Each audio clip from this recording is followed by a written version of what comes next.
Yung gusto mo lang sana is lumaban sila ng patas. Kasi syempre tayo, lumalaban tayo ng patas. We're working in spite of yung mga pinagdadaanan natin. Pero ang gusto ko lang sana, lumaban sila ng patas.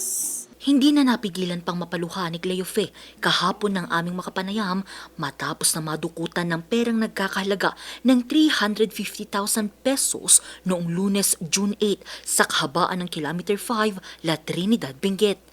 Ang panawagang ito ni Cleofe nakarating sa pamilya ng lalaking nakitang dumukot ng pera at pasado alas 4 ng hapon, kahapon June 9, ang sospek sa likod ng pagnanakaw, personal na itinurnover ng 19 anyos na anak nito sa tanggapan ng La Trinidad Municipal Police Station.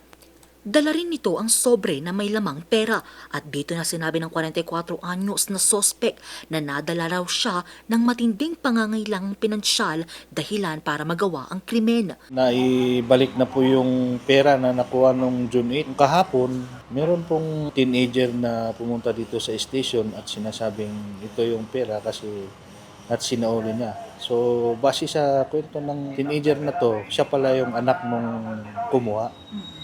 So nakita niya kasi yung post sa social media na mukha niya yung tatay niya. Ang balita agad na nakarating kay Cleofe. Nakakahinga na raw siya ng maluwag matapos ang insidente.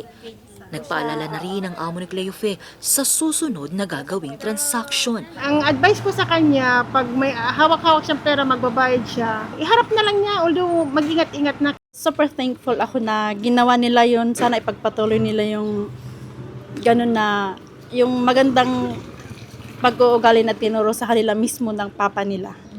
Kasi yun yung sabi ng bata, sa papa nila sila humuhugot ng kasi siya yung nagsasabi na gagawa silang mabuti, wag silang gagawa ng masama.